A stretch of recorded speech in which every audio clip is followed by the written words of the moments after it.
Bonsoir chers téléspectateurs, on se retrouve sur mon plateau pour un nouveau débat qui porte sur le don d'organes obligatoire après la mort. Nous savons tous qu'au Québec, il y a une loi fondamentale sur nos cartes RAMQ qui nous donne le droit ou pas de donner nos organes. Pensez-vous donc qu'il serait une bonne idée de donner nos organes après la mort de façon obligatoire? On se retrouve dans un instant pour ce débat dans votre émission préférée, Passion Débat sur Télé-Québec. Action. Nous revoilà donc sur le plateau dans votre émission préférée, Passion Débat. Je vais vous présenter les invités du jour.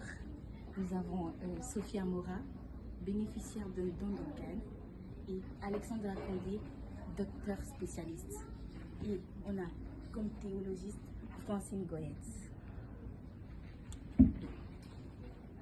Vas-y. Mes chers invités, que pensez-vous de mon thème du jour? Le don d'organes devrait-il être obligatoire après la mort? Car en effet, cela a fait d'énormes polémiques sur les réseaux sociaux, sur la télé québécoise et sur plusieurs plateformes. Sur ce, je vais vous donner la parole, docteur Alexandra. Merci beaucoup Aïssatou de m'avoir donné la parole. En effet, je suis médecin à la fondation de l'Institut de cardiologie de Montréal et je pense que le don d'organes devrait être obligatoire dans le monde entier et notamment au Québec, car ceci permet de sauver des milliers, voire de millions de vies à travers le monde. Dites-vous qu'en prélevant les organes d'une seule personne, on peut sauver jusqu'à 8 personnes. Vous en rendez compte, 8 personnes. Et dites-vous même, au moment où je vous parle, près de 1600 personnes meurent tous les jours dans les hôpitaux à cause du manque criant d'organes qu'il y a dans ce pays. Et je pense qu'en établissant cette loi au sein de notre province, on pourrait sauver de plusieurs vies et améliorer les conditions de vie de plusieurs patients dans nos hôpitaux. Merci. C'est ça. Intervention. Qu'avez-vous à dire pour Vas-y. C'est vrai que sauver des vies est important, mais il faut prendre en considération que sauver des vies doit être fait sécuritairement. En rendant le don d'organes obligatoire, il va forcément y avoir une quantité astronomique d'organes quitte à créer un surplus. Ce surplus pourrait causer la détérioration de ces organes. Il y a aussi la possibilité que les organes soient malades après le décès du patient. Ensuite, lors du prélèvement, le patient vivant va ensuite être malade. Et il y a aussi la problématique du trafic d'organes. En rendant obligatoire le don d'organes, il va y avoir plusieurs médecins dont vos collègues qui vont vouloir du pouvoir et ensuite vendre les organes ou les utiliser pour des effets personnels. Oh, faites-vous donc allusion au trafic d'organes? En effet. C'est un fléau vraiment néfaste.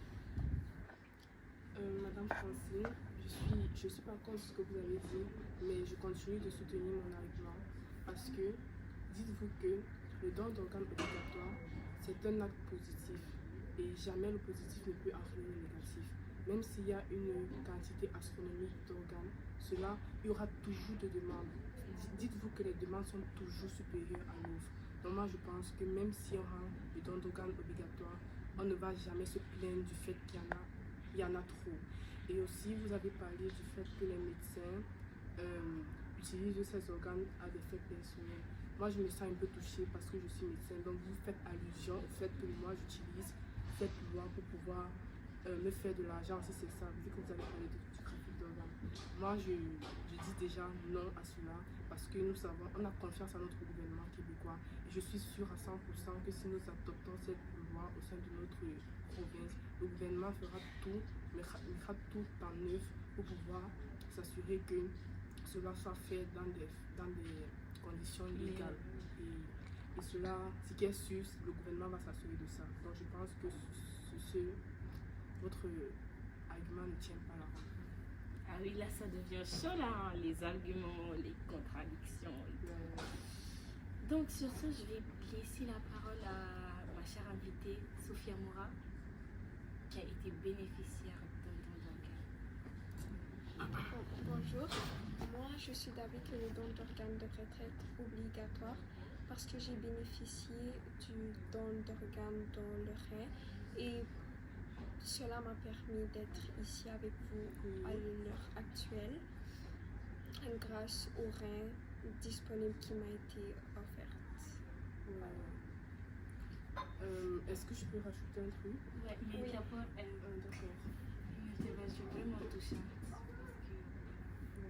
En effet, je rejoins vraiment la partie de mademoiselle, Madame Sophia, excusez-moi, parce que en fait, elle, c'est un exemple, vraiment, c'est un exemple Concret. physique concret du don d'organes, du fait que le don d'organes obligatoire soit quelque chose de positif. Donc, en la voyant ainsi, toute belle, toute fraîche, est-ce que vous pouviez vous imaginer qu'un jour, elle a eu besoin d'un organe? Non, je ne pense pas.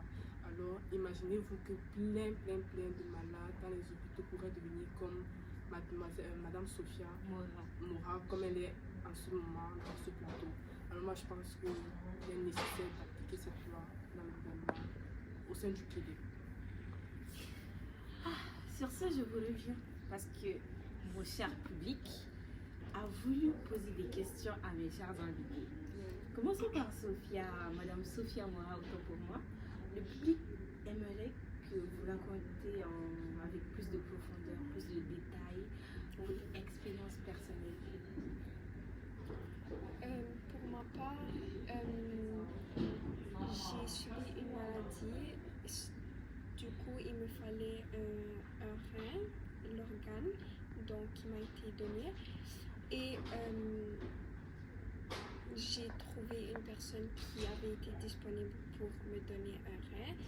Et grâce à ça, c'est pour ça que je veux faire témoignage de l'acte qui m'a été fait, des biens qui m'ont été rapportés. Je crois que ça a été aussi un soulagement émotionnel pour la part de ma famille. Et je crois que c'est important qu'on puisse parler de ce sujet parce que en réalité, dans ce monde, on vit beaucoup de cas comme celui-ci, de personnes qui en ont besoin. Et puis, voilà. Merci pour cette magnifique intervention. Une question ouverte. Mon corps, mon choix. Est-ce qu'après la mort, cela a-t-il encore de l'importance? Francis? Donc, pour ma part,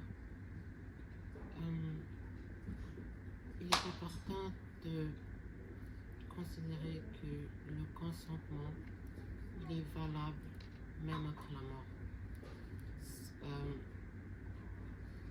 Il ne faut pas obliger une personne, même après la mort, à donner son organe. Selon la loi, il est dit que le consentement doit être explicitement approuvé par la personne. De ce fait même, si la personne est morte, elle ne peut plus donner son consentement. Ce qui veut dire que son consentement est inexistant. Il va aussi de soi que ça enfreindrait sa liberté, même si elle est morte. J'ai quelque chose à ajouter. C'est vrai, Madame Francine, que le consentement, c'est une chose très importante, surtout dans notre société actuelle. Mais ne pensez-vous pas que le consentement, c'est plus quelque chose d'égoïste, c'est quelque chose d'individuel? Moi, je pense que quand on est mort, on est mort.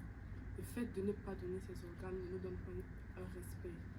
Moi, je pense que le fait qu'on nous prélève nos organes pour aider des personnes qui sont vivantes, ça donne un sens à la mort. Vous n'êtes pas mort pour rien, vous n'êtes pas mort en vain, vous êtes mort pour une bonne cause. Et dites-vous que le consentement, quand on est mort, il n'y a plus de consentement qui tient. Il n'y a rien à faire. Vous êtes mort, vous êtes mort. Je suis d'accord avec Et moi, ça. je pense que la meilleure façon d'honorer sa mort, c'est de mourir pour Faire une bonne vivre cause. pour faire vivre quelqu'un. En Exactement. fait, pour moi, c'est le plus important. Donc, je pense qu'il n'y a pas vraiment une raison de ne pas adopter cette loi dans notre gouvernement, dans notre pays. Exactement. La vraie question à se poser, c'est si vous feriez partie d'une maladie et que vous sauriez qu'il y a une personne disponible pour vous aider, mais qui ne vous aide pas, comment vous réagirez Exactement. face à cela? Exactement. Oui, vous avez raison. Cependant, le don d'organes, il doit être fait par la personne elle-même. Il ne faut pas lui obliger. Lui obliger reviendrait à juste ne pas prendre en considération les sentiments de la personne. S'il y avait une personne disponible, j'aimerais que cette personne me donne par son accord même ses organes. Je ne voudrais pas que cette personne y soit obligée. Là, je suis heureuse parce que tous mes invités sont sur le même point de vue, ils ont le même avis. C'était l'objectif parce que parce qu'il y avait beaucoup de contradictions au tout début là. Voilà, exactement. Mais j'ai une toute dernière question que le public aimerait entendre de nouveau. Et si une personne n'a jamais exprimé son opinion, pourquoi ne pas sortir du principe qu'il est d'accord? Est-ce que je peux dire? Oui, vous pouvez, madame. Exactement. Moi, je pense que la question, ça rejoint un peu mon point de vue. Si quelqu'un n'a jamais exprimé son opinion, cela ne veut pas dire qu'elle est contre. Peut-être elle était pour, c'est juste qu'elle n'a pas eu l'occasion de dire qu'est-ce qu'elle pensait. Donc moi, je pense que, ouais, on ne doit pas toujours considérer que les défunts n'auraient pas voulu qu'on leur prélève leurs organes pour aider d'autres personnes. Au contraire, on doit réfléchir au-delà de cela et se dire qu'est-ce qui est bien pour le monde, qu'est-ce qui est bien pour la vie en 2025. Et je pense ce qui serait... La vie future. Oui, la vie future, quoi. Je pense que ce qui serait bien, c'est qu'on fasse preuve de bonté et qu'on mette la science en avant parce que c'est ça l'avenir du monde. Et chers élèves qui nous écoutez en ce moment, je vous demande de mieux réfléchir sur ce sujet parce que c'est ça l'avenir de notre monde. On ne peut pas avancer si on ne prend pas de bonnes décisions. Sur ce, je vais clôturer ma belle émission Passion Débat. Et merci pour ces belles interventions, mes chers invités. Ça a été un plaisir.